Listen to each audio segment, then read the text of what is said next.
Bendiga, hermanos, Dios bendiga a los hermanos que ahora también se conectan con nosotros a través de las redes sociales. Hoy estamos un domingo más aquí en Comerío para gozarnos de la palabra de Dios. Qué bueno que están ahí en sintonía. Siempre tenemos un grupito de personas que quiere escuchar palabra de Dios y está ahí. Así que vamos a lo que vinimos, hermanos. Vamos a buscar la palabra de Dios en Primera de Samuel, capítulo 17. Si usted quiere ponerse de pie o se quiere quedar sentado, no importa, lo importante es que escuche la palabra. Si no tiene Biblia, los hermanos que están allá, también, si usted tiene Biblia, puede acompañarme en Primera de Samuel. Queremos considerar dos versículos. Vive Dios en Primera de Samuel 17, 23 y 24. Esto es una historia muy conocida, y hoy solo la vamos a tocar por encimita. Gloria a Dios. Primera de Samuel 17, 23, 24. Lo vamos a leer en el nombre del Padre, del Hijo, del Espíritu Santo y la iglesia que se va con Cristo. Dice, amén. Primera de Samuel 17, 23 y 24. Mientras conversaban, Goliat, el gran guerrero filisteo de Gat, salió de entre las filas para repetir su desafío y David lo oyó. Cuando los israelitas vieron a Goliat, huyeron despavoridos. Amén. Yo he leído de la Nueva Versión Internacional. Vamos a orar. Padre, te damos gracias por tu palabra. Tu palabra es viva y eficaz y más cortante que espada de doble filo, Dios. Penetra el alma y las coyunturas, Señor. Por eso en esta hora ayúdame a transmitir lo que has puesto en mi mente y en mi corazón. Que podamos salir de este lugar edificados. Que tú hables a nuestra vida, Señor. Tú conoces la necesidad, Señor, que hay en nuestros corazones y queremos escuchar tu palabra, Dios. Ayúdame en esta hermosa tarde como cada domingo, Señor. Úsame de una forma especial y yo siempre me encargo de darte toda la gloria y toda la honra a ti porque solo tuya es. Gracias, Señor, en el nombre de Jesús. Amén. Amén. Vive Dios. ¿Puede sentarse, hermano? Gloria a Dios. Hoy queremos hablar bajo el tema en la rueda del hámster. ¿Lo dije bien, Cristal? Hámster. Okay. Yo el inglés mío no es muy bueno. Pero hoy hablaremos de la rueda del hámster, atrapados en un ciclo. El término que se utiliza cuando usamos este término de la rueda del hámster, es un término que se utiliza para personas que están en un patrón en un ciclo, en una rutina, en el cual repiten las mismas acciones sin avanzar o mejorar. Siempre ocupados, pero sin lograr nada significativo, en un ciclo que no les lleva a ningún lado. Activos, pero sin ir a ningún lado. Ese es el término cuando hablamos la rueda del hámster. ¿Lo dije bien? Más o menos. Amén. Y yo leía en la palabra esta semana y analizaba esto y recordaba mi juventud, que fue hace poquito, cuando tenía como 16 años, hace recientemente. Y recordaba en la iglesia que nací, recordaba que yo estaba en una rueda así. Hermano, yo no le estoy diciendo que somos ratones, no, es que es un término que se utiliza. Porque yo recuerdo en aquellos tiempos que el estilo de iglesia hacían campañas evangelísticas, campañas que muy poderosas, no estamos criticando eso, pero muy buenas, pero era un ciclo. Y luego había que esperar a la otra campaña, porque habían sociedades. Y estaba la sociedad de niños, de damas, de caballeros, de jóvenes. Y los jóvenes hacían su campaña. Y llegábamos ese día, esperábamos ese día para adorar y glorificar el nombre de Dios. Porque habíamos invitado predicadores y ellos venían con una palabra poderosa. Y eso está muy bien. Y entonces Dios nos iba a hablar. Y entonces después eso terminaba y había que esperar a la otra campaña, a la de caballeros. Porque venían otros invitados, otros recursos donde Dios los iba a usar. Y yo recuerdo a esa edad, yo le dije a uno de los líderes, ¿por qué hay que esperar a la otra campaña para que Dios me hable? Si Dios nos habla todos los días. Yo recuerdo era líder de niños, fue cuando empecé a trabajar con niños a los 16 años. ¿Y por qué hay que esperar? Si Dios nos habla, Dios está ahí. Hoy de adulto he aprendido que Dios está tan y tan cerca, a una distancia de una oración. Así de cerca está Dios. Pero me enseñaron que no, que Él se mueve en las campañas. Y algunos líderes me miraban raro. Y yo decía, pero ¿por qué hay que esperar a una campaña? Que me pongan la mano si yo lo siento cuando me voy de rodillas en mi cuarto, Él me habla y yo siento a Dios. ¿Por qué? Entonces nos enseñaban ese ciclo. No es que venga un predicador invitado y Dios lo use, no es que esté mal. Es que Dios está accesible, hermano. Que si no aprendimos esto con la pandemia, hermano, porque a mí me enseñaron que la espiritualidad se medía con los días que tú ibas a la iglesia. La pandemia rompió ese ciclo, porque no podíamos llegar a la iglesia. Y yo aprendí que yo llego a la iglesia no a buscar de Dios. Yo llego a la iglesia porque ya yo busqué a Dios y ya yo lo tengo. Y quiero llegar y congregarme con hermanos que también quieren seguir hacia adelante. Como dice el texto, congréguense unánimes juntos y adoren al Señor. Y eso hacemos aquí. Yo llego a la iglesia no a buscar a Dios porque ya yo a Dios lo encontré y ya yo lo tengo.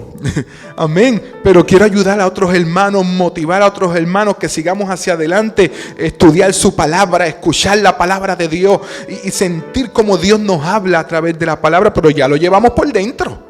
Ya lo tenemos. Y traer gente a la iglesia que no lo tiene, que quiera recibir esa palabra y a Dios en su corazón. Y yo recuerdo esto en mi juventud. Recuerdo también esto recientemente, hace unos años. Recuerdo otro tipo de ciclo, porque estos ciclos no solo se ven en la iglesia, se ven en los trabajos también.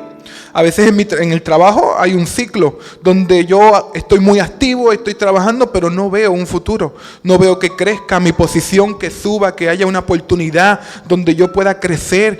Y sucede mucho en los trabajos también. Lo que pasa es que como estamos en la iglesia, pues yo lo he traído en el término iglesia. Y también recuerdo hace un tiempo atrás, en una iglesia donde nos congregábamos antes de pastorear, en esta iglesia, que empezaban a cantar y a adorar al Señor, que no está mal, está muy bueno. Y a mitad de los cánticos se detenían. Y si era la pastora o quien fuera, voy a hacer un llamado de Dios, porque es que hace falta un llamado. Y hacían un llamado y la gente pasaba al frente. Le ponían la mano, se caían para atrás. Hablaban lengua. Y yo no estoy diciendo que hablar lengua y caerse para atrás sea malo, no. Lo que pasa es que después de ese llamado, hacían otro llamado, más tardecito. Y hacían otro más. Y pasaban los mismos y volvían y se caían y volvían a hablar lengua. Y después al final el pastor predicaba y volvía a hacer un tercer llamado y volvían a pasar los mismos.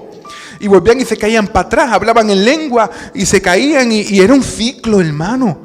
Y es que no es que esté mal caerte para atrás, es que no se trata de caerte para atrás, se trata de qué haces cuando te levantas.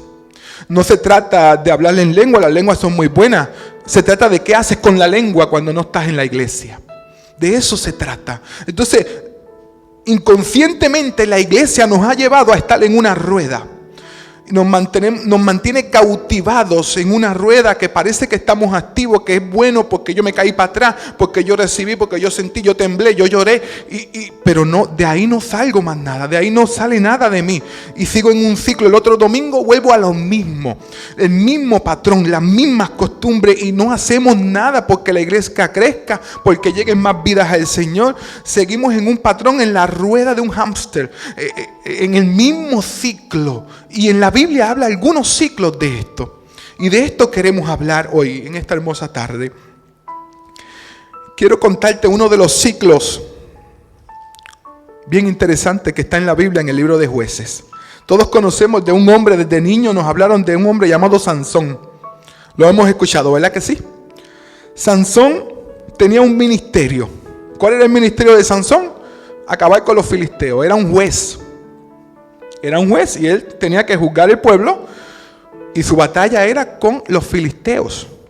Los filisteos era un pueblo que tenían como 5 reyes. Y ellos estaban en el lugar de la tierra de Canaán. Y se habían apoderado, porque recuerde que el pueblo se fue para Egipto. Y cuando el pueblo se fue para Egipto, otras ciudades se apoderaron de la tierra. Poco a poco se siguieron apoderando. Pero la tierra era de ellos. La tierra era de ellos. Entonces, Ahora toca un tiempo de los jueces y Sansón comienza a luchar con los filisteos. Pero Sansón era un poco enamorado, le gustaba enamorarse. Y la Biblia cuenta, esto lo cuenta en Jueces capítulo 16, ustedes lo pueden leer en su casa. Yo para avanzar solamente voy a tocar algunos textos por encimita. Pero usted puede leer en su casa Jueces capítulo 16, del 4 en adelante, narra esta historia hermosa donde vamos a ver cómo Sansón pierde la bendición. Amén. Por un ciclo. Miren lo que sucede. Sansón se enamora de una mujer llamada Dalila. Y Dalila era una mujer que le interesaba el dinero, que le interesaba las finanzas. Los gobernantes se dan cuenta que Dalila está con Sansón y le dicen, mira, vamos a hacer algo. Vamos a engañar a este hombre porque queremos saber de dónde viene su fuerza para quitársela, para poder atraparlo, porque ya ha matado a muchos filisteos y está acabando con nosotros. Queremos destruirlo. Engáñalo y pregúntale de dónde viene su fuerza. ¿Te vamos a pagar? Te vamos a pagar. Y le van a pagar 1100 monedas de plata. No solo 1100, sino cada uno de ellos. O sea, no dice cuántos eran, pero entendemos que eran 5, porque eran 5 gobernantes. 5, no eran los reyes, pero eran los que estaban a cargo también. Cuando estudiamos cuánto le iban a pagar, se dice y se estipula que eran 275 esclavos. El valor de 275 esclavos, porque la única referencia en los tiempos, hay que irse para atrás, y la única referencia era cuando José fue vendido como esclavo y lo que pagaron por él. Y más o menos se piensa 275 esclavos. Ese era el pago que le iban a dar, de 275 esclavos, el costo de cada esclavo. Era mucho dinero lo que le iban a dar. Y ella le pareció fantástica la idea. Así que ella comienza a hablar con Sansón y le dice, revélame de dónde viene tu fuerza. Quiero saberlo. Me es curioso. Y la mujer lo comienza a engañar y Sansón estaba enamorado y Sansón no le iba a decir la verdad. Miren lo que le dice Sansón. Estoy leyendo de la Nueva Versión Internacional. Dice en el 7 del capítulo 16 de Jueces: si se me ata con 7 cuerdas de arco que todavía no estén secas, me debilitaré. Las cuerdas del arco. Y él le dijo, eso fue una mentira. Porque en Sansón vemos algo que es contraproducente. Sansón mentía y Dios estaba con él. Sansón dijo la verdad y Dios se apartó de él. Pero estos son casos extremos, ¿ok? Y Dalila llamó a los gobernantes y le dijo, mira, con estas cuerdas usted lo ata de arco y ya, se acaba, pierde su fuerza. Sansón queda dormido, lo atan. Cuando vienen los soldados a atacar a Sansón, Sansón está dormido y ella le dice, Sansón, los filisteos están sobre ti. Y Sansón rompió las cuerdas y acabó con todos ellos. Y esta mujer se puso triste y le dijo, me has engañado. Tú no tienes confianza conmigo. Y hemos leído la historia. Y vuelve y le dice, dime. Y Sansón comienza en un ciclo, en la ruedita del hámster. A Sansón le gustaba. Parece que a Sansón le gustaba, o estaba completamente enamorado y ciego, o era que le gustaba el ciclo. Y Sansón le dice, mira, pues te voy a decir. Mire lo segundo que le dice. Si se me ata firmemente con sogas nuevas, sin usar, ahí pierdo mi fuerza. Sansón estaba jugando con ella. Y le gustaba el jueguito, le gustaba el ciclo. Hay gente que le gusta jugar con Dios. Y le gustaba el ciclo. Y viene y lo atan con cuerdas nuevas y vuelve y pasa exactamente lo mismo. Sansón, los filisteos sobre ti. Y ahí viene Sansón, se despierta y acaba con todos ellos. Y vuelve la mujer, se pone triste. Pero ¿por qué me haces esto? Tú no me amas, tú no me quieres. Revélame tu fuerza. Y Sansón viene por tercera vez y le dice, estoy ahora en el 13. Si entretejes las 7 trenzas, porque Sansón tenía el pelo muy largo y tenía trenzas, de mi cabello con las telas del telar y aseguras estas con las clavijas, yo pierdo mi fuerza. Era otra mentira. Estaba en el ciclo, en un ciclo, en una rutina. Y a Sansón le gustaba. Y la mujer hace lo mismo y lo atan y le atan el pelo, las trenzas. Y cuando le dicen, Sansón, los filisteos sobre ti, vuelve Sansón, lo mismo. Rompe las cuerdas, rompe todo y acaba con los filisteos. Ahora viene la cuarta vez, pero esta vez diferente. Porque esta vez tuvo varios días la mujer encima de él. Dice que hasta lo fastidió, él se jaltó de ella. Y le dijo, mira, yo nunca han pasado navaja sobre mi cabello. Porque él había hecho un voto nazareo. El voto nazareo, en la Biblia me parece que Samuel también había hecho ese voto. No se cortaba el pelo. Era parte de los ritos que hacían los judíos. Y los israelitas. Y él tenía ese voto. Cuantito se lo cortara, se rompió el voto. Y ahí Sansón iba a perder su fuerza, iba a perder. Acuérdense que la fuerza de Sansón provenía del Espíritu Santo. El Espíritu Santo se apoderaba de Sansón y hacía un montón de cosas. Eso es una de las cosas que yo siempre veo. Usted le pregunta a una persona que empieza a brincar, a moverse y se cae para atrás y qué sé yo, pero ¿qué pasa aquí? Está lleno del Espíritu Santo y no hace nada.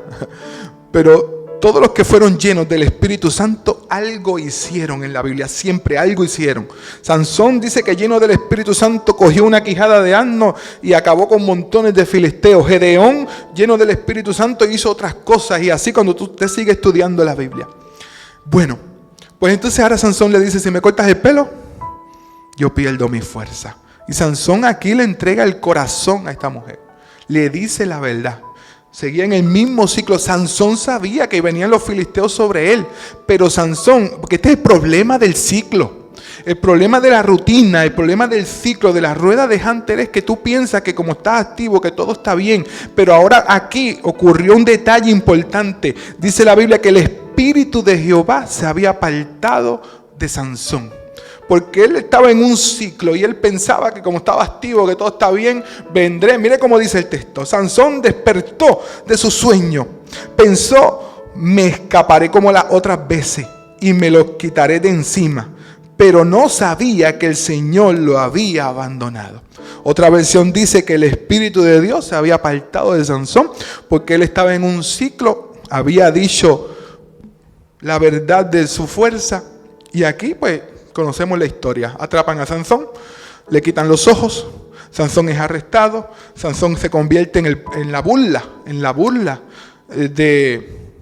entretenía a los filisteos. Lo traían para que los entretuviese, porque lo insultaban, hacían lo que querían con él. Pero pasaron los días, para que usted vea el final de Sansón, antes de ir a la otra historia.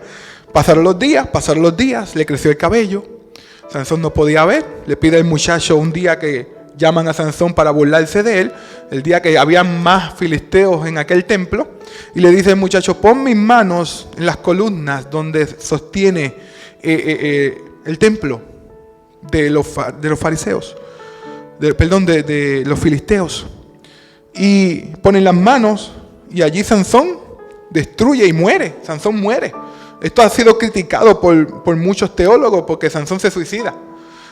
Pero realmente cuando tú estudias la vida de Sansón, Sansón muere y da su vida por el ministerio, que era acabar con los filisteos. Él muere ejerciendo su ministerio. Sansón mueve las columnas porque ya el pelo le había crecido, había recibido la fuerza, le oró a Dios, Dios le da nueva fuerza, rompe y muere. Y dice que mató más filisteos aquella vez que en todo su ministerio, en todo el tiempo que juzgó al pueblo de Israel. Así murió Sansón. Pero el ciclo es importante, hermano. El ciclo y la rutina que él estaba lo llevó a unas consecuencias. Parecía que estaba activo, parecía que Dios estaba con él, pero ya Dios se había apartado. Y hasta que nosotros no podamos entender y detenernos de la rueda, no vamos a ver la bendición, o sea, a dónde Dios nos quiere llevar, al nivel que Dios nos quiere llevar. Porque es como yo siempre digo, aquí nosotros no tumbamos la gente para atrás. Yo no hago ni llamados al altar, porque yo se lo digo, y tenemos videos de estos estudios que hemos hecho. Nosotros no tenemos altar. Nosotros tenemos una tarimita aquí donde predicamos, porque no hay altar, no hay lugar santo, no hay lugar santísimo. El velo se rasgó y hay presencia de Dios en todos lados para todo el mundo. Como les digo, Él está tan cerca, a una distancia de una oración. Pero se nos ha enseñado otra cosa. Se nos ha enseñado. De hecho, esta semana usted veía a los niños aquí Yo le decía a mi esposa, en otras iglesias nos pondrán por el piso porque los niños jugaban por todo esto. Ellos se tiraban aquí, jugaban y se divertían porque es que aquí no hay altar. Y yo decía, yo creo que se lo dije a mi esposa, hay gente que critica eso, pero no hay algo más santo y una mente más limpia que la de ese niño. Que si tuviéramos altar no hay problema, porque no hay nada más limpio que esos niños aquí disfrutando y su mente tan sana y su inocencia. Vive Dios. Les invito a buscar esos videos. Me parece que es la prédica de Verdades Ocultas que está subida en YouTube. Y ahí hablamos de el altar y de cómo acercarnos a Dios. Lo que pasa es que las iglesias nos han enseñado eso, pero en esa prédica hablamos un poquito de eso. Así que les invito a buscarla. Gloria a Dios. Está en YouTube. Amén. Ahora, hasta que no nos detengamos y veamos, no vamos a llegar a ese nivel que Dios quiere. Hubo alguien en la Biblia que se detuvo y quiero tocar esta historia por encimita nada más. Y eso fue lo que estábamos leyendo al principio. De David, la historia de David y Goliat, que la encontramos en el libro de Primera de Samuel, capítulo 17. Ahí está esa historia completita. Usted la puede leer en su casa y gozársela. David se detuvo y se cansó del ciclo. ¿Cuál era el ciclo por el cual estaba pasando el pueblo que estaba perdiendo la bendición y que estaban llenos de miedo? Es que por 40 días había un ciclo. Un hombre que medía un poquito más de 9 pies de altura. Cuando analizamos, ¿verdad?, lo que dice la Escritura, entendemos que él medía 3 metros. Un poquito más de 9 pies. Casi del piso al techo, hermano. Aquí hay 10 pies. Y él medía 9 pies y un poquito más. Las casas normales de nosotros miden, lo normal es 8 pies. O sea que él no cabe en una casa. Pero aquí, como el piso es un poquito más alto, sí. Y este hombre estaba con una armadura que en el capítulo 17 le va a explicar la armadura que tenía. Este hombre daba miedo. Este hombre era grande, era fuerte, era un hombre que desde joven era un soldado. Y este hombre salía por 40 días, por la mañana y por la tarde. Comenzó a hacer un ciclo y mantuvo al pueblo en un ciclo hasta que David se detuvo y dijo, no, este es un filisteo incircunciso. No podemos tener miedo. David había venido porque David no era parte del ejército. En el capítulo 17 usted lo puede leer, David era un pastor de ovejas. David se encargaba de trabajar las ovejas de su papá, pero el papá lo mandó a hacer un mandado. Y la carga que llevaba lo llevó a una bendición poderosa. Eso es otra prédica, cuando tu carga te lleva a una bendición. Y David llevaba unos panes, llevaba unos quesos, llevaba diferentes cosas, un trigo para sus hermanos. Tenía 3 hermanos en la guerra. Y de una vez iba a chequear los hermanos para darle noticia a los papás, al papá de cómo estaban sus hermanos. Cuando David ve que este gigante salía y tenía el pueblo intimidado, dijo, no. David se paró firme y dijo, no se puede. David no estaba dispuesto a estar en un ciclo, en la rueda de un hámster. El pueblo estaba temeroso, estaba en un ciclo, en una rueda y tenía mucho miedo. Pero David no estaba dispuesto. Este hombre salía y tenía prácticamente cautivado, pero de temor al pueblo.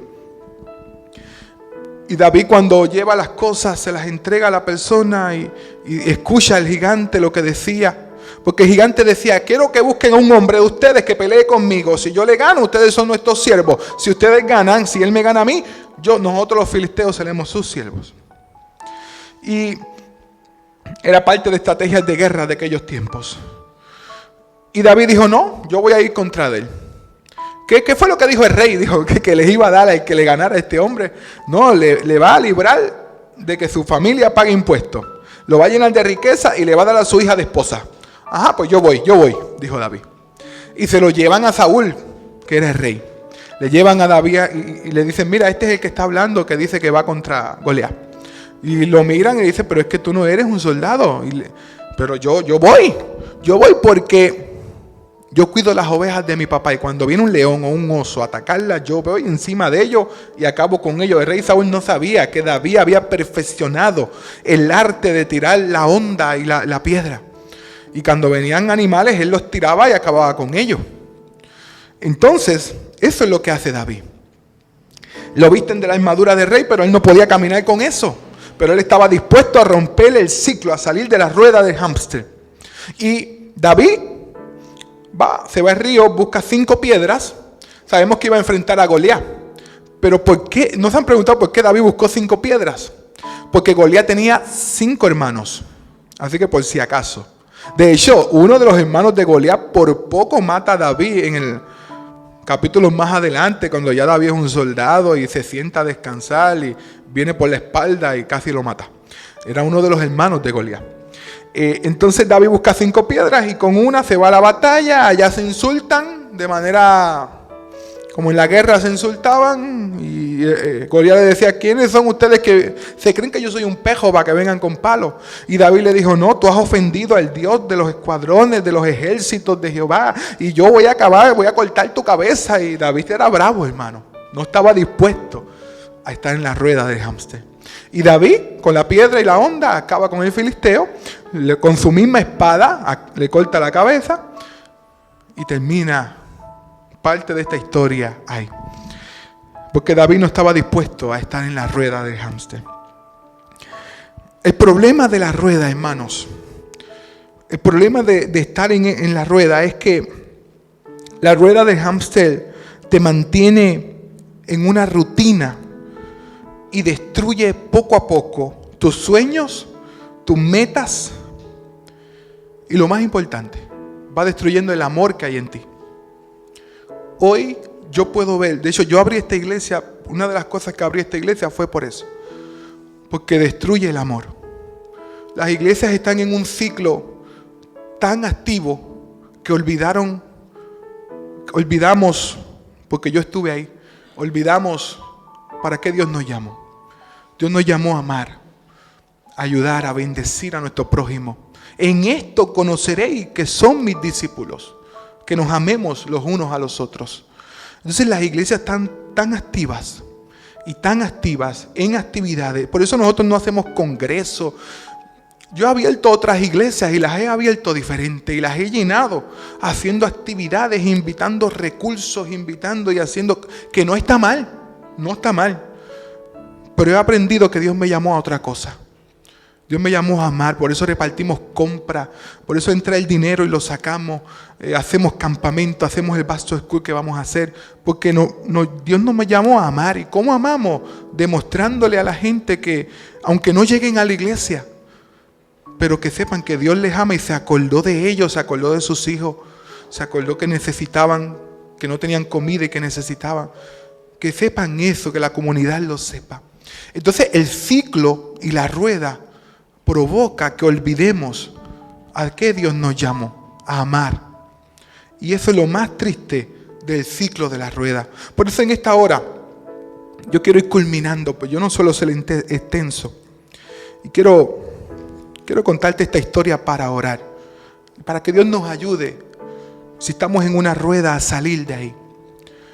Un día, esto es una historia ficticia, pero que trae una enseñanza grandísima. Un día el odio, el odio era el rey de los malos deseos, de los malos sentimientos.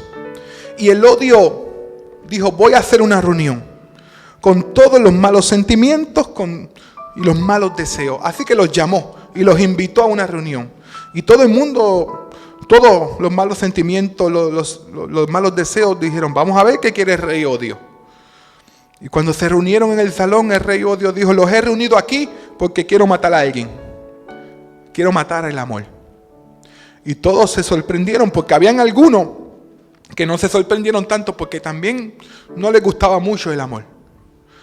Así que estaban contentos con el rey odio, que quería matar el amor. Y el rey dijo: necesito a alguien valiente que quiera matar el amor. Y allá entre medio de la multitud y de los malos deseos y los sentimientos salió el mal carácter y dijo: rey, no se preocupe, yo voy y lo mato. Deme un año, en un año yo voy a matarlo. Yo voy a provocarlo, voy a sembrar rabia, discordia, porque yo soy el mal carácter. Deme la oportunidad. Y el rey odio le dijo: pues vaya. Y se fue el mal carácter, y el mal carácter estuvo todo un año tratando de matar el amor. Intentó muchas cosas, sembró muchas cosas que suele hacer el mal carácter. Provocó discordia, rabia, pero de alguna manera el amor se sobreponía y superaba todo.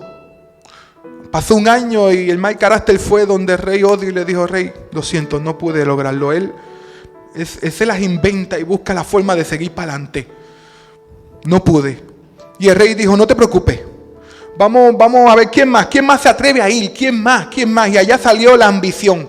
Y la ambición dijo: rey, yo voy a sembrar el deseo por las riquezas y el poder, y yo voy a acabar con el amor. Y el rey le dijo: vaya. Y allá estuvo un año también.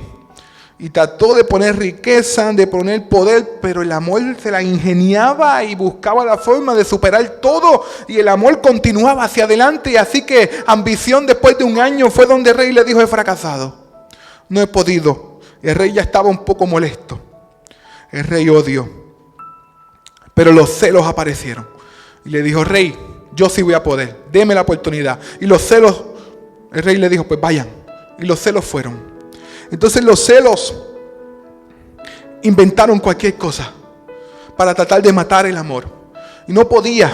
Y se metieron en las redes sociales y ahí trataron de inventar muchas cosas para poner celos y destruir el amor. Pero el amor se la ingeniaba y sobrepasaba todo. Pasó un año y los celos tampoco pudieron. Y así el rey Odio envió a la frialdad, envió al egoísmo, al reproche, a la indiferencia, a la pobreza y a la enfermedad. Y todos fracasaron uno tras uno. El amor sobreponía todo y sobrepasaba todo. Ya el rey no sabía qué hacer, le habían pasado varios años. Y en una esquina de la habitación donde estaban reunidos apareció uno de los malos deseos, vestido de negro, con un sombrero bien grande que tapaba su cara. Y así dijo: rey, envíeme a mí. Y el rey ni sabía quién era, nadie sabía quién era. Y el rey dijo: pues dale, porque ninguno de ellos ha podido. Pasaron unos meses nada más, cuando llegó ese mal deseo otra vez y le dijo: rey, aquí está el amor, lo maté. Y todo el mundo aplaudió y se sorprendió porque habían matado el amor. Y le dijo: ahí se los dejo. Acabé con él en varios meses. Dio la espalda y se fue. Y cuando dio la espalda y se fue, el rey Odio le dijo: ¿pero quién tú eres? Y él miró así al rey y le dijo: yo soy la rutina. Así le dijo. ¿Por qué les he contado esta historia? Porque la rutina, el ciclo, está destruyendo poco a poco a la iglesia. Ya no amamos como el Señor nos mandó a amar. Hemos olvidado lo que no podíamos olvidar. Y Dios nos está llamando en este último tiempo a hacer la diferencia. No se trata de llegar a la iglesia y como les dije al principio, no es que esté mal de que uno sienta y se llene del Señor así y caiga para atrás y brinque y salte, pero a veces estamos en un ciclo que no nos lleva a ningún lado, que no hacemos más nada. Yo conozco vidas que llevan años en la iglesia y todavía no han podido ganarse una vida para Dios, porque no hay amor. Hablamos del amor, pero no vivimos y damos el amor que solemos predicar. Por eso esta iglesia somos diferentes y queremos hacer cosas diferentes. ¿Por qué? Porque Dios nos llamó a amar. No tendremos muchos recursos, pero a eso Dios nos llamó. Y yo quiero hoy que analicemos nuestra vida, los hermanos que están ahí, que analicemos nuestros ministerios, a qué Dios nos llamó, que analicemos el tiempo que llevamos en la iglesia, lo que estamos haciendo. Yo quiero invitarlos a ponernos de pie, porque hoy Dios mira tu corazón. Yo quiero que empecemos a enfocarnos de una manera diferente, que empecemos a enfocar nuestros ministerios y volvamos a ver los evangelios, la Biblia con ojos nuevos y ver a Jesús con ojos nuevos. Cuando yo me meto en la Biblia y comienzo a ver a Jesús con ojos nuevos, veo tantas cosas que me enseñaron mal desde niño. Y ahora puedo ver al Señor diferente, puedo ver lo que Él quiere hacer, puedo ver tantas cosas, porque es que Dios es grande y poderoso. Y Él quiere bendecirte, quiere ayudarte, quiere darte nueva fuerza. Y yo quiero invitarte en esta hora. Nosotros no hacemos llamados. ¿Por qué? Porque Tú necesitas a Dios, Dios está aquí adentro, Dios está aquí, quiere entrar a tu corazón, quiere ayudarte, quiere bendecirte y quiere que salgas de la rutina, de ese ciclo. Si llevas años en un ciclo, hoy es el día donde Dios te saca de esa rueda. Te saca para bendecir, para llevarte a otro nivel, a otro, con un propósito más grande. Hoy es la tarde, donde Dios te quiere sacar de esa rueda, de ese ciclo, porque Él quiere bendecirte. Hoy te pones, como dijo David, te haces un detente y dices, no podemos seguir igual. Y yo quiero invitarte, amigo que nos estás viendo, amigo que estás ahí, a que hoy te detengas y que dejes que el Señor te ayude a salir de ese ciclo.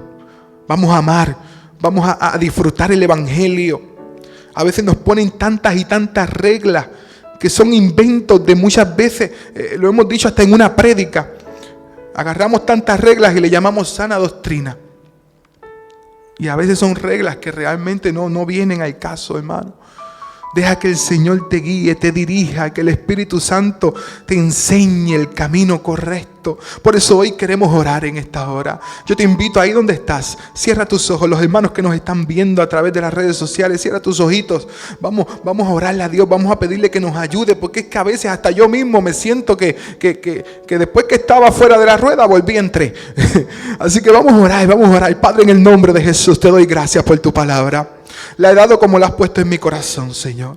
Padre, yo te doy toda la gloria y honra a ti. Y en esta hora, Señor, te pedimos que nos ayudes. Porque a veces sin darnos cuenta entramos en un ciclo, en una rutina, Señor, que nos lleva solo a la muerte espiritual. Señor, y hoy queremos salir de ese ciclo, de esa rutina. Queremos que nos dirijas a lo correcto. Queremos que nos dirijas, Señor, a ganar vidas para ti. A buscar, Señor, a amar a la gente, a amar al prójimo, Señor. A ver dónde hay necesidad para amar, para ayudar, Señor. Padre Espíritu Santo, dirígenos. Hoy nos detenemos como hizo David. Hoy hacemos un alto, Señor, y tú nos ayudas. Por eso hoy te pedimos que entres en nuestros corazones, que nos ayudes, Señor. Padre, ayúdanos a seguir hacia adelante.